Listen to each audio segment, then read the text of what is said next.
Еден истражувач вели дека намалувањето на цената на бензинот му штети на здравјето, зашто луѓето се дебелат.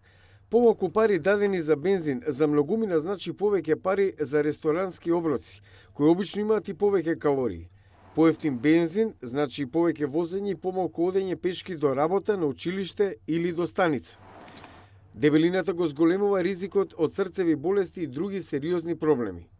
Професорот по економија на Државниот универзитет на Џорџија вели дека околу 8% на порастот на дебелина меѓу 79 и 2004 се објаснува со пагањето на цените на бензинот во тој период.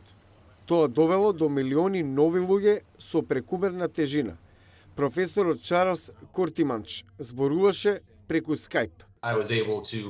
Успеав да најдам причинско-последична врска меѓу поевтиниот бензин и растењето на стапката на прекумерна тежина. Други истражувачи нашле дека снижувањето на цената на бензинот е поврзано со зголемување на стапката на сообраќајни незгоди заради возење во алкохолизирана состојба. Истражувачи од Државниот универзитет на Мисисипи нашле дека овие сообраќајни несреќи главно довеле до материјална штета. Професорот Гванџи Ча сега работи на Универзитетот на Јужна Дакота.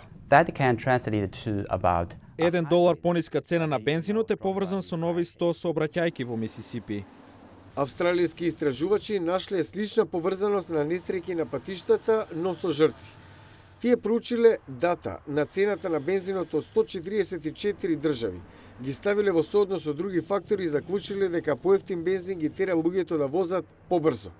Ова е професорот Пол Бурк од Австралискиот национален универзитет преку Skype. Најдовме дека со 10% поевтен бензин бројот на смртни случаи на патиштата се зголемува за 4%. Истражувањата покажуваат дека во сообраќајни несреќи во светот гинат 1,3 милиони луѓе годишно, а се повредуваат уште 50 милиони други. Овие цифри ќе растат како што повеќе луѓе можат да си дозволат да купат автомобил. Професорот Бург вели дека зголемувањето на цената на бензинот со прекинување на олеснувањата може да спаси 35.000 животи годишно, а зголемувањето на данокот на бензин уште повеќе.